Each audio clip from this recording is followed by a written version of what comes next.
오늘 영상은 미국의 유명한 영화 배우이자 감독으로 활동하고 있는 던젤 워싱턴의 수상 소감을 담은 영상입니다. 던젤 워싱턴은 하나님께 감사드리기 위해서 이 자리에 섰다라고 고백을 합니다. 그는 그 자리에서 30년 전에 자신의 장인어른이 남긴 영상을 공개하죠.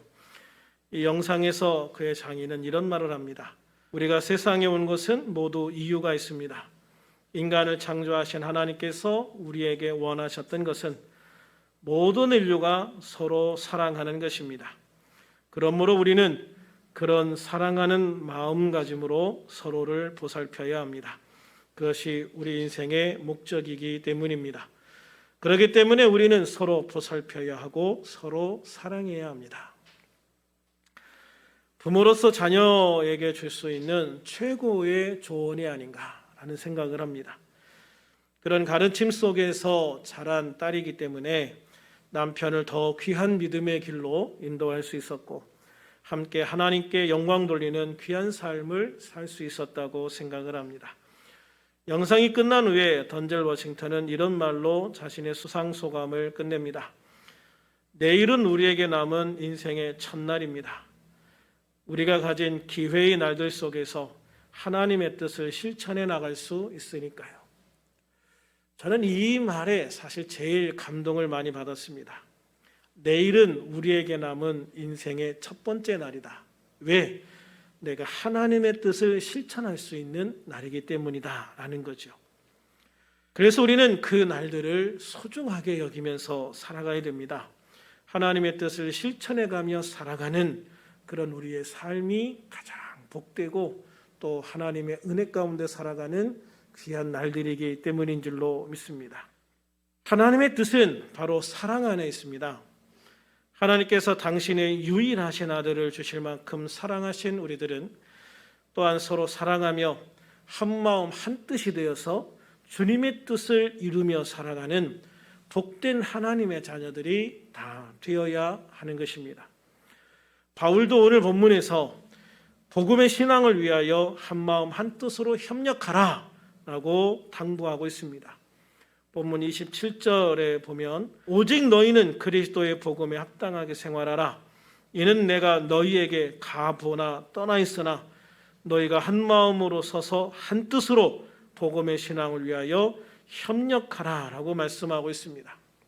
그렇습니다. 사도 바울은 오직 너희는 그리스도의 복음에 합당한 자로 생활하라 라고 권면하시면서 자신이 보든 보지 않든 그곳에 있든 떠나 있든 너희는 오직 한 마음으로 서서 한 뜻으로 복음의 신앙을 위하여 협력하라 라고 말씀하고 있는 것입니다. 이 말씀은 1차적으로 복음 전파를 위해서 모든 성도들이 마음을 모아 한 뜻으로 협력하라 라고 하는 당부입니다. 그러나 이 말씀을 좀 더 깊이 생각해 보면 복음을 전하는 것도 전하는 것이지만 더 중요한 일에 대하여 말씀하고 있는 것을 보게 됩니다. 그것은 바로 복음의 진리를 지키는 것, 모든 교회를 지키는 것에 한 마음 한 뜻으로 협력하라 라고 말씀하고 있는 거죠. 교회는 오순절에 성령을 받은 제자들이 나가서 설교를 하고 특별히 베드로의 설교를 통해서 교회가 생겼다고 볼 수 있습니다. 사도행전 2장에 보면 예수님이 승천하시기 전에 예수님이 제자들에게 당부하신 대로 제자들은 예루살렘에 머물면서 하나님이 약속하신 성령을 받기 위해서 전심으로 기도에 힘쓰는 장면이 나옵니다. 제자들이 금식하며 기도하기 시작한 지 10일이 지난 오순절 날 갑자기 하늘에서 세찬 바람이 부는 듯한 소리가 들려오더니 그들이 앉아있던 온 집안을 가득 채웠습니다. 그러자 혀 같은 것들이 나타나 불길처럼 갈라져 각 사람 위에 내리기 시작했습니다. 그들의 마음은 성령으로 가득 차서 성령이 시키는 대로 여러 가지 외국어로 말하기를 시작하였습니다.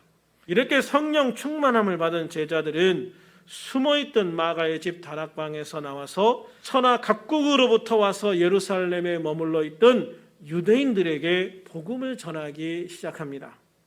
그러자 사람들은 이들이 술 취한 것이 아니냐라며 조롱하기도 합니다.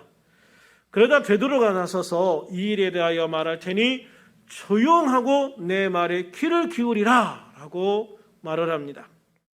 베드로의 말에 따라서 모든 사람들이 조용히 하고 베드로의 말에 귀를 기울입니다. 베드로는 선지자 요엘을 통하여 주신 말씀을 인용해서 하나님께서 우리에게 약속하신 성령을 우리가 받은 것이다 라고 설명을 합니다. 그리고 우리가 성령을 받은 것은 마지막 때의 징조다 라고 소리 높여 외치죠. 베드로가 이때 사도행전 2장 17절에서 21절까지 인용한 이 말씀은 요엘서 2장 28절부터 32절에 나오는 말씀입니다. 우리 한번 같이 읽어볼까요? 시작. 그 후에 내가 내 영을 만민에게 부어주리니 너희 자녀들의 장래의 일을 말할 것이며 너희 늙은이는 꿈을 꾸며 너희 젊은이는 이상을 볼 것이며 그때 내가 또 내 영을 남종과 여종에게 부어줄 것이며 내가 이적을 하늘과 땅에 베풀리니 곧 피와 불과 연기 기둥이라 여호와의 크고 두려운 날이 이르기 전에 해가 어두워지고 달이 핏빛같이 변하려니와 누구든지 여호와의 이름을 부르는 자는 구원을 얻으리니 이는 다 여호와의 말대로 시온산과 예루살렘에서 피할 자가 있을 것이며 남는 자 중에 나 여호와의 부름을 받을 자가 있을 것임이니라. 아멘. 할렐루야. 그렇습니다. 오순절 날에 요엘 선지자의 예언과 같이 하늘에서 불이 내려오면서 예수를 믿는 모든 성도의 육체에 성령이 임하는 놀라운 일이 일어납니다. 이것은 그야말로 마지막 때, 즉 말세의 징조인 것입니다. 그러므로 이 말세에 누구든지 우리를 구원하신 메시아 예수 그리스도를 믿고 그 이름을 부르는 자는 구원을 받게 되어지는 것이죠. 사도행전 2장 37절에 보면 베드로의 놀라운 선포와 함께 시작된 복음 설교를 다 들은 무리들은 마음의 찔림을 받아서 베드로와 다른 사도들에게 이렇게 물어봅니다. 형제들아 우리가 어찌할꼬? 형제들아 우리가 어찌할꼬? 이 말은 이제 우리가 복음을 다 들었으니 복음을 믿는 사람들은 어떻게 해야 되겠느냐라고 물어보는 것입니다. 베드로는 38절에서 너희가 회개하여 각각 예수 그리스도 이름으로 침례를 받고 죄 사함을 받으라 그리하면 성령의 선물을 받을 것이다 라고 말씀하시죠. 41절에 보면 그래서 그날 예수님을 믿고 침례를 받은 사람의 수가 3천이나 되었다. 3천이나 되었다라고 기록을 하고 있어요. 이것이 교회의 시작입니다. 이렇게 시작된 교회는 사도의 가르침을 받아서 서로 교제하며 떡을 떼며 오로지 기도하기에 힘씁니다. 그래서 교회에는 사도들로 말미암아 놀라운 기사와 표적들이 많이 나타나게 되어서 사람들이 감히 교회를 대적하지 못할 정도로 사람들이 교회를 두려워할 정도가 되었다라고 말씀하고 있어요. 이후 교회는 서로 부족한 부분을 채워가며 서로 도와가며 날마다 마음을 같이하여 성전에 모이기를 힘쓰고 집에서도 함께 모여 기도하고 교제하며 예배를 드리기에 힘쓰게 되어집니다. 그래서 교회는 날로 부흥해가지요. 날마다 구원받는 사람들이 늘어나게 되었습니다. 그 후에 베드로가 성전에 기도하러 가다가 성전 미문에 있던 걷지 못하는 사람을 걷게 하는 기적을 행하게 되어집니다. 이 일로 인해서 베드로는 또 한 번 대중들 앞에서 설교할 기회를 가지게 되죠. 이 설교의 결과가 어떻게 됐느냐? 4장 4절에 보면 이 설교를 통해서 남자의 수가 약 5천이나 되는 엄청난 수의 사람들이 예수님을 믿게 되었습니다. 그러니까 첫 번 베드로의 설교로 3천, 그리고 두 번째 설교로 5천 명의 가장들이 예수를 믿고 구원받게 된 거죠. 근데 그 당시에는 한 가정의 가장이 예수를 믿으면 모든 사람이, 모든 가족의 구성원들이 자연스럽게 그 종교로 개종하던 시대였어요. 그렇기 때문에 여기에서 두 번의 베드로의 설교를 통해서 약 3천, 5천, 8천 가정이 예수를 믿게 되었다. 할렐루야. 그래서 예루살렘 교회는요, 8천 가정이 모여서 예배하는 어마어마한 교회가 된 거예요. 그런데 사도행전 7장에 가면 그 교회가 이제 핍박을 받기 시작하는 장면들이 나와요. 스데반 집사가 순교하는 장면이 사도행전 7장에 나오죠. 12장에 가면은 사도 야고보가 이제 칼로 순교를 당했다라는 기록이 나오고요. 그때부터 사도들의 고난이 시작돼요. 그래서 이때는 유대인들에 의한 핍박이었어요. 그런데 그 이후에 로마 황제들에 의해서 기독교가 핍박을 받기 시작을 해요. 이때는 유대인들에 의해서 받은 핍박과는 차원이 다른 제국 차원의 핍박이 시작이 되어지는 거예요. 64년에 네로 황제는 자신이 그 로마 시내를 바라보다가 로마 시내가 마음에 안 든다고 그래서 로마 시내에 불을 질러버립니다. 지금 우리가 보는 로마 시내는 네로 이후에 세워진 도시예요. 이때 당시에 로마 시내는 다 목조 건물이었다고 그래요. 다 나무로 지어진. 그러니까 지금처럼 그렇게 막 웅장한 건물들이 세워져 있는 그런 로마가 아니었다는 거죠. 그래서 이 네로 황제가 도시를 재개발하려고 마음먹죠. 그런데 합법적인 방법이 아니라 불법적인 방법으로 도시를 재개발하려고 합니다. 그래서 사람들을 동원해서 그 목조 건물로 가득 차 있는 로마 시내에 불을 질러버리죠. 그래서 며칠 동안 이 로마 시내가 불에 다 타버립니다. 그래서 목조 건물로 지어져 있던 그 모든 건물들이 다 타버리고 그 과정에서 수많은 사람들이 생명을 잃고 집을 잃고 재산을 잃어버리는 엄청난 사건이 생기는 거예요. 당연히 사람들은 황제를 원망하고 황제에게 화살을 돌립니다. 그때 이 네로 황제가 기독교인이 불을 질렀다 이렇게 말해요. 기독교인이 불을 질렀다. 그래서 그때부터 기독교인에 대한 본격적인 탄압이 시작이 되고, 우리가 영화에서 보는 것처럼 원형 경기장에 놓고 사자를 풀어서 사자가 그 사람들을 물어 죽이게 하는 그런 일들이 네로 황제 때 있었던 일이죠. 네로 황제는요, 심지어 어떤 일까지 저질렀냐면은 자신의 정원에 큰 기둥들을 받고 거기에 기독교인들을 쇠사슬로 묶어놔요. 그리고 그 기독교인들 위에 기름을 붓고 불을 질렀어요. 그래서 기독교인들을 태워서 자신의 정원에 밤을 밝혔어요. 그러니까 우리가 상상할 수 없는 엄청난 그런 가혹한 핍박을 네로 황제가 가하게 된 거죠. 그래서 이때 그 사도 바울도 순교를 당하고요, 베드로도 십자가에 거꾸로 못 박혀서 순교당하는 그런 시대가 되었습니다. 그렇지만 네로 황제도 결국은 비참한 최후를 맞죠. 반역이 일어나서 자살로 자신의 인생을 마감하게 되어집니다. 약 90년에서 96년에는 도미티안 황제에 의해서 핍박이 시작이 되어지는데, 도미티안 황제가 기독교인들을 핍박한 이유는 황제의 신상에 절하지 않는다는 이유였습니다. 황제의 신상에 절하지 않는다는 이유로 기독교인들을 박해하기 시작을 해서 엄청난 타격을 기독교가 받게 됩니다. 그래서 이 도미티안 황제 때 사도 요한이 반무섬으로 유배를 가게 되어지죠. 98년부터 111년에는 트라얀 황제에 의해서 핍박을 받습니다.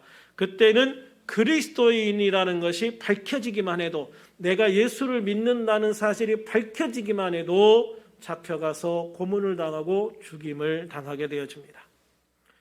이 외에도 하드리안 황제, 마르쿠스 아우렐리우스 황제, 세티무스 세레비스 황제, 막시미누스 황제, 데키우스 황제, 발레리안 황제, 갈레리우스 황제 등에 의해서 끊임없는 핍박을 받게 되어져요.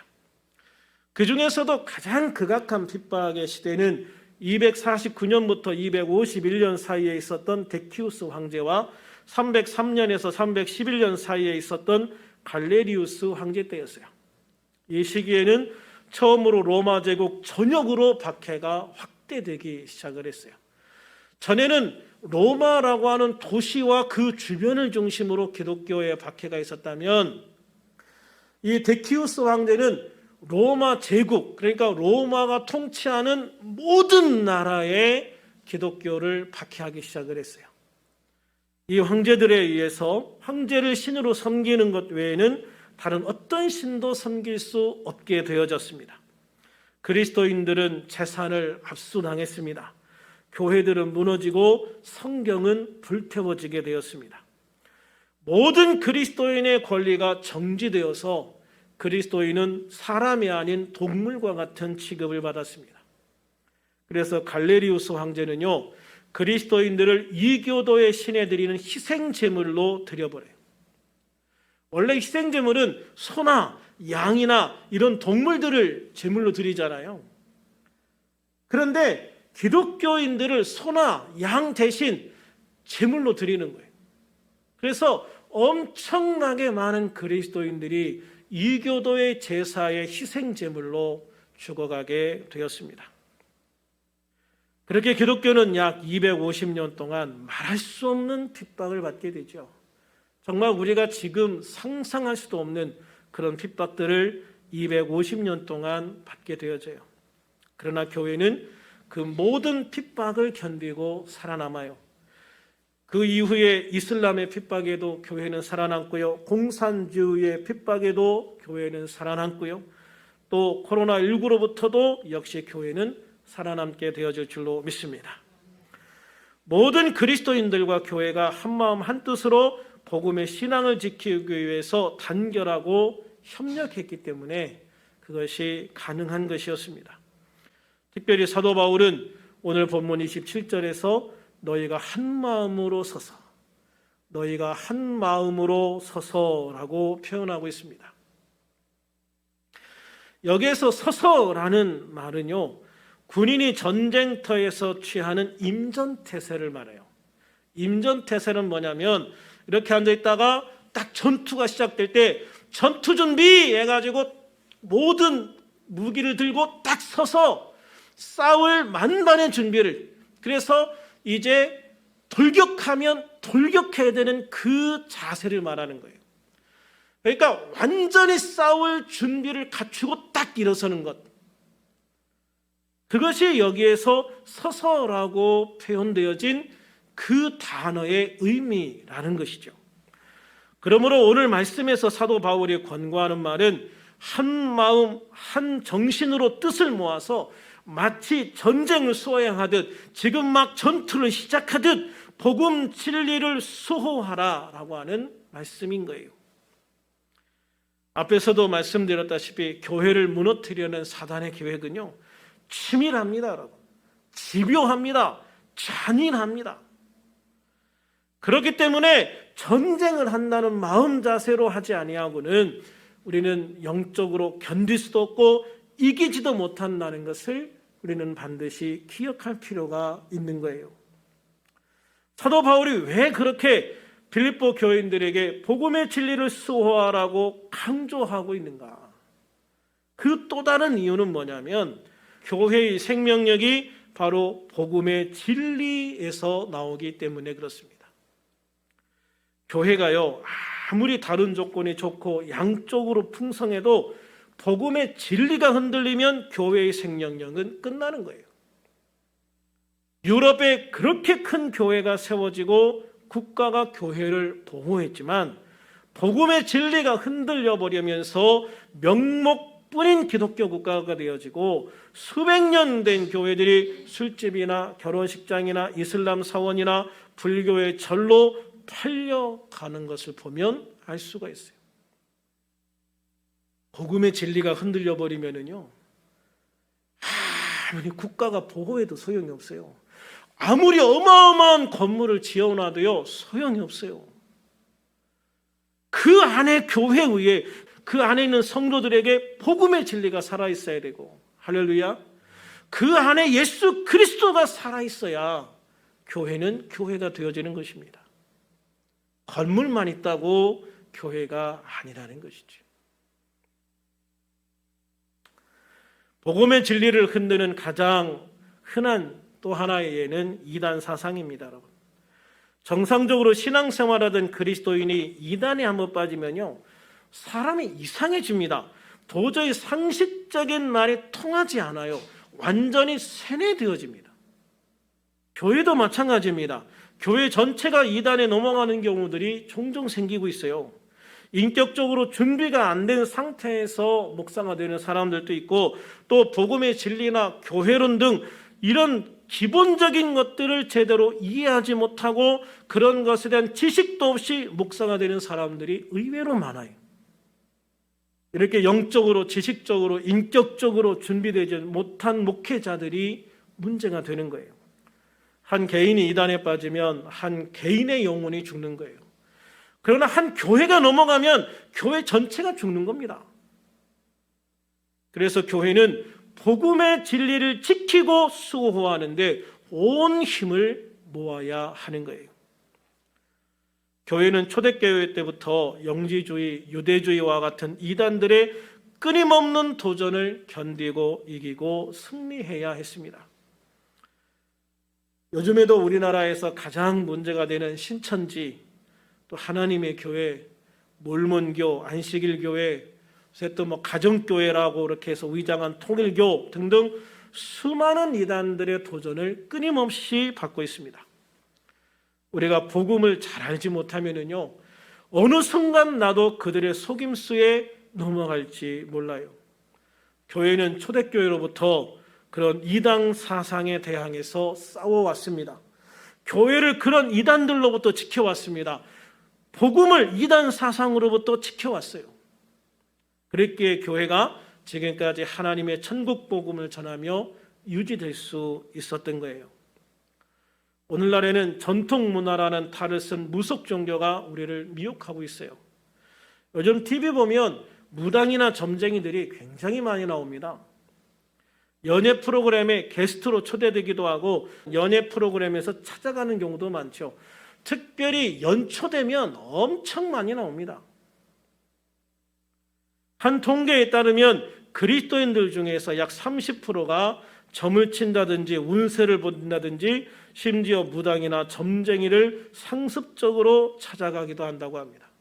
그러니 그런 그리스도인들을 보면서 교회를 얼마나 한심하게 생각을 하겠어요. 또 인본주의 사상이나 과학이 종교의 모습으로 사람들을 현혹시키고 유혹하는 경우도 많아요.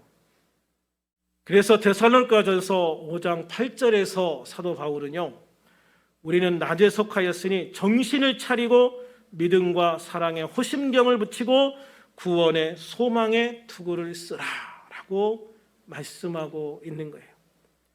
정신을 차리고 믿음과 사랑에 호심경을 붙이고 구원의 소망에 투구를 써라. 믿음을 지켜라. 구원을 지켜라. 생명을 지켜라. 라고 말씀하고 있는 거예요. 베드로전서 4장 7절에서 베드로는 만물의 마지막에 가까이 왔으니 그러므로 너희는 정신을 차리고 근신하여 기도하라. 정신 차리고 근신하여 기도하라 라고 말씀하고 있어요. 그러므로 우리들 모두 항상 정신을 차려야 됩니다, 여러분. 이 마지막 때에 우리가 정신을 차려야 돼요. 그래서 모든 이단 사상과 악한 영들의 유혹을 물리쳐야 되고 복음의 진리 가운데 든든하게 서는 우리들이 되어야 될 줄로 믿습니다. 그렇게 우리들이 복음의 진리 위에 굳게 서서 말씀을 먹고 기도와 예배의 자리를 지켜서 주님의 축복의 자녀로 끝까지 남아서 주님의 온전한 축복 속에 살아가는 복된 성도들이 다 될 수 있기를 우리 주님의 이름으로 축원합니다. 그러기 위해서 우리는 힘써 한 마음과 한 뜻으로 서 있어야 됩니다. 힘써 한 마음과 한 뜻으로 서 있어야 된다. 에베소서 4장 3절에서 평안에 매는 줄로 성령이 하나 되게 하신 것을 힘써 지키라 라고 말씀하고 있어요. 성령이 하나 되게 하신 것을 힘써 지키라. 교회는 나눠지면 안 된다. 분열되면 안 된다. 성도들은 하나가 돼야 된다. 하나로 똘똘 뭉쳐서 주님 안에 서야 된다라고 말씀하고 있는 거예요. 우리 모두는 주님의 몸이신 교회에 속한 지체들이라는 거예요.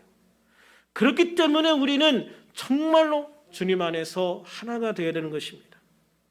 우리 모두는 한 성령 안에 있는 성도들입니다. 그렇기 때문에 우리는 힘써 하나가 되어야 됩니다.